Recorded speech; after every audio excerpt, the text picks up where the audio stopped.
Muito bem. Falavas agora na questão de Moscovo. O Donald Trump diz que um acordo entre a Rússia e a Ucrânia parece estar mais perto do que nunca. Bom, já não é a primeira vez que Donald Trump diz algo do género. O que é que terá mudado agora?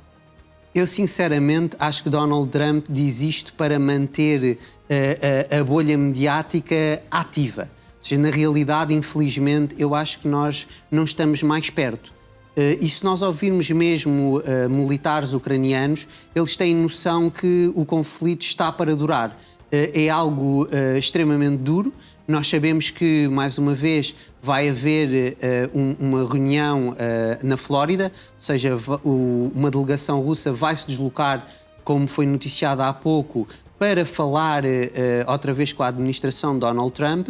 Nós vemos aqui Donald Trump, em alguma medida, muito contente. Porquê? Porque Peskov, como nós ouvimos, disse não. De facto, o Putin vai parar estes ataques durante uma semana. Sim, porque foi um pedido do presidente Trump. Ou seja, aqui também a pessoalização e esta importância de elevar Trump, de meter Trump numa espécie de pedestal. Trump adora isto. Ou seja, Trump adora ser bajulado. Nós até vimos recentemente, ou seja, Trump estava com o seu cabinet e o Lutnick, por exemplo, disse uma coisa do género: bem, Donald Trump, com as suas medidas, o presidente aqui presente, está a mudar tudo e está a resolver todos os problemas. Ou seja, internamente, naqueles que se trabalham diretamente com Donald Trump é bajulado.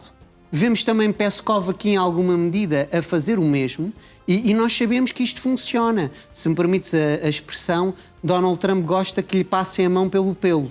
Ou seja, gosta de ser afeiçoado, e nós, na realidade, temos um conflito na Ucrânia que persiste, que provavelmente vai atingir a marca dos 4 anos, se nós concebermos este conflito a começar a 24 de fevereiro e não mais cedo. E, em alguma medida, eu temo que isto seja, em alguma medida, Donald Trump a tentar, de facto, mudar o posicionamento russo, mas nós sabemos que Zelensky também, por outro lado, continua intransigente. Ou seja, aqueles à volta de Volodymyr Zelensky estão também a dizer-lhe que ele não pode abrir mão do Donbass, da situação que, na realidade, há ainda um controle de cerca de 20% do Oblast de Donetsk nas mãos das tropas ucranianas. Nós sabemos que a Rússia gostaria muito de não ter que lutar por esse Oblast, mas uma coisa é certa, Bruna: se os ucranianos não abrirem mão dele, a Rússia continuará a avançar, lentamente, mas afincadamente. E não parece que a Ucrânia e os seus aliados tenham uma capacidade para, de facto, remover isto. Há aqui também outra questão, que é uma questão que eu acho que é importante, fazer aqui uma dicotomia entre a nação e o império.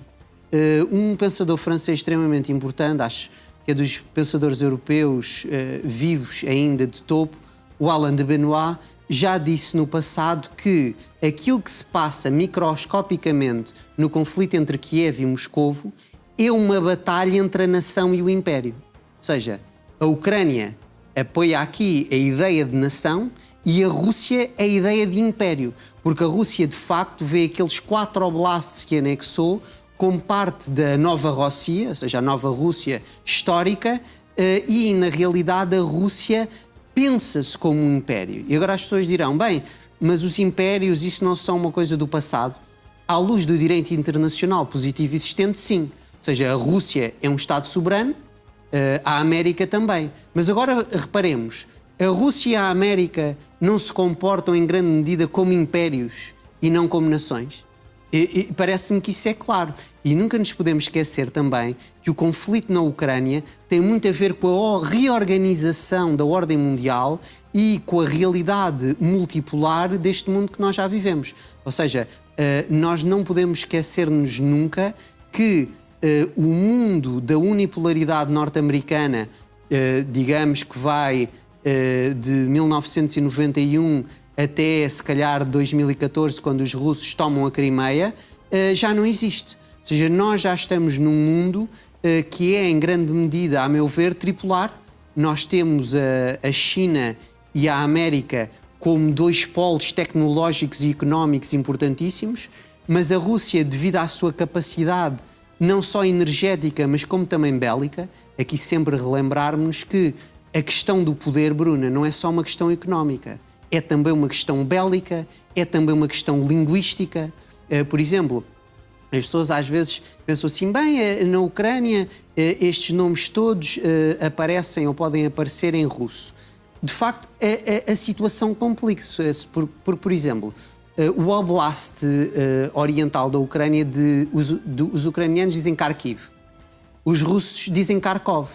Mas reparemos, muitos ucranianos que estão a combater o exército de Putin são russófonos. Então, quando eles falam daquele Oblast, eles dizem Kharkov, à russa. Ou seja, nós temos que perceber que não há homogeneidade linguística na Ucrânia, como pode haver num país, por exemplo, como Portugal ou como a Dinamarca. Ou seja, a Ucrânia, as pessoas às vezes esquecem-se disto, é o maior país da Europa, Bruna, se nós excluirmos a Rússia, porque a Rússia tem uma parte europeia, como bem sabemos, e uma parte asiática. A Rússia é um país, na realidade, eurasiático. A Ucrânia, em alguma medida, é o maior país da Europa se nós excluirmos a própria Rússia. Ou seja, isto significa que a realidade da Ucrânia Ocidental não tem nada a ver com a realidade da Ucrânia Oriental. E isso foi um dos problemas. Nós sabemos que, desde a liderança de Poroshenko na Ucrânia, houve um ataque cerrado à utilização da língua russa, ou seja, no sul da Ucrânia e na parte oriental da mesma. E isso foi uma das razões também para a intervenção russa. Ou seja, os russos vieram proteger não só agentes que lá estavam, mas também a língua. Porquê, Bruna? Porque a língua é potência. Ou seja, nós nunca nos podemos esquecer que uma das grandes línguas internacionais é o russo.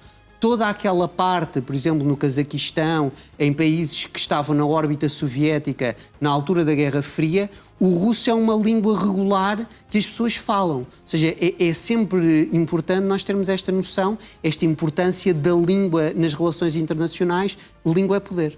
E olhando para a guerra no terreno, para os avanços e para os recuos, temos também um mapa, uma espécie de um gráfico. Que conclusões é que podemos chegar olhando para estes valores?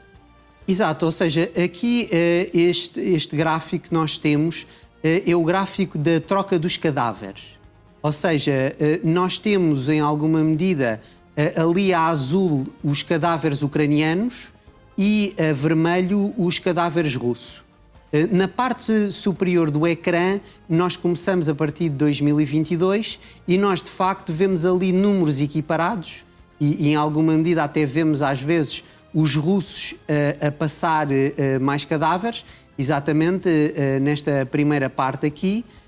No entanto, à medida que os anos vão passando, e se nós formos andando exatamente para baixo, como estamos agora a constatar, nós vemos que a barra vermelha em alguma medida vai diminuindo e a barra azul vai aumentando. Ou seja, na última troca de corpos, nós tivemos os russos a dar 38 cadáveres aos ucranianos e os ucranianos, na realidade, muito mais. Ou seja, nós temos ali 1000. E isto demonstra o desequilíbrio, porque isto não são especulações nem extrapolações matemáticas. Isto, na realidade, são números que são aceitos tanto pela Federação Russa como pela Ucrânia e, na realidade, nós estamos, se conseguirmos ver aqui, lá está, na parte de baixo, vemos ali o azul que ganha uma proporção enorme. Isto indicaria, aqui sempre com cautela, porque isto também não é uma verdade revelada, mas indicaria que nós estamos a ter baixas ucranianas bastante mais reais, ali o azul mais uma vez, em comparação com as baixas russas, que foram maiores, se nós pensarmos em 2022 e 2023, e de 2024 até agora o início de 2026, passando também por 2025, tem vindo a diminuir paulatinamente. É algo que soa grandes apuros, diria eu, para a realidade bélica ucraniana, Como nós sabemos, os ucranianos têm uma grande dificuldade em ter soldados suficientes, porque, por exemplo, se nós pensarmos aqui, Bruna, noutra cidade que é uma cidade importantíssima na história russa, Odessa, nós sabemos que vários em Odessa que são ucranianos e muitos não gostam de Putin, outros gostam, falam russo. É uma cidade também russófona e, em alguma medida, quando as tropas ucranianas querem recrutar gentes em Odessa para ir para a linha da frente, os habitantes de Odessa juntam-se todos e não querem mandar soldados para a linha da frente.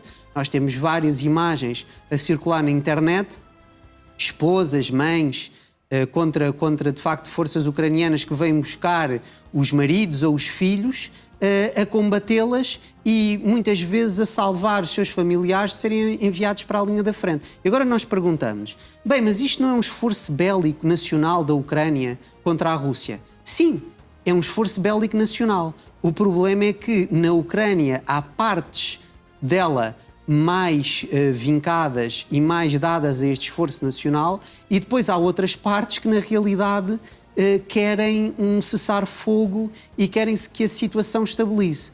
E aqui outra coisa, nós não devemos ser injustos com os ucranianos e dizer os ucranianos fogem e têm bastantes desertores. Há também esta realidade, não é? Aqueles que são capturados muitas vezes não querem estar lá e à primeira oportunidade fogem. Quer dizer, isto é algo completamente natural e humano, Bruna. Isto é uma realidade que é uma realidade de sobrevivência. Se nós pensarmos aqui no Thomas Hobbes e a ideia que todos nós temos o nosso direito natural, o nosso direito natural faz com que nós preservemos a nossa vida individual acima de tudo. E há cidadãos ucranianos que dizem, bem, eu prefiro que o meu Estado pereça, a Ucrânia, mas que eu, individualmente, possa sobreviver. Temos aqui um corte naquilo que alguns chamariam o contrato social, porque é sempre bom recordar que os Estados só resistem enquanto há homens dispostos a morrer por eles. A partir do momento em que o ardor de muitos homens, e nós sabemos que existem grupos mais ideológicos que já foram eliminados a partir de 2022 e 2023, é aquilo que os russos chamam a tal desnazificação, quer dizer, há cada vez menos ardor porque aqueles que eram mais vincados nesta lógica ideológica acabaram por morrer e aqueles que sobraram já não têm tanto fogo na alma para combater os russos. E olhando para essa parte social, temos também uma imagem curiosa que nos mostra precisamente a comparação ao longo dos anos. E o que é que nos diz sobre isso? Exatamente, isto é uma imagem que anda a circular nas redes sociais. Nós vemos ali na parte superior do ecrã uma menina com Putin, quando Putin fala à nação no Natal ou no Ano Novo, assim, por aquelas datas. E temos de facto 2003, temos a tal menina, e depois na parte inferior do ecrã temos 2026, ou seja, o nosso ano. Já não estamos perante uma menina, estamos perante uma senhorita e, em alguma medida, vemos Vladimir Putin nos dois televisores. E porquê é que isto é importante? Isto é importante para nos dar a noção do poder que dura na Rússia. Ou seja, Putin é uma cara e nós temos uma nova geração já que cresceu com Vladimir Putin. Ao contrário do que muitas vezes se pensa, existe uma juventude russa que é completamente hostil a Vladimir Putin, mas existe também outra que apoia grandemente a liderança de Putin.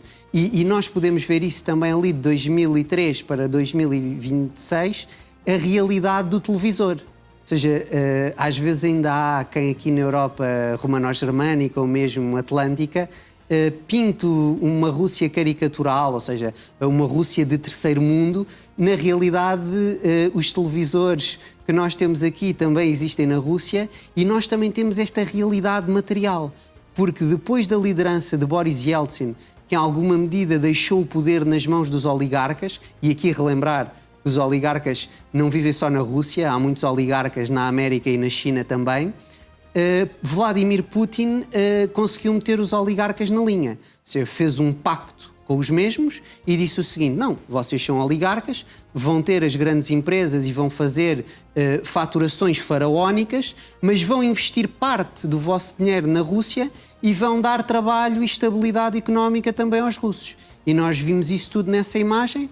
Uns dirão, bem, isto só demonstra que Putin na realidade é um ditador ou mesmo um tirano agarrado ao poder. Na realidade, Vladimir Putin demonstra-se aqui em alguma medida inspirado pelo Império Romano Oriental e Putin não é nem um ditador nem um tirano. Putin é um déspota. E que, pelos vistos, tem ainda alguns fãs. Afonso Moura, obrigada pela análise e um bom fim de semana. Bom fim de semana, até segunda-feira. segunda. Obrigada.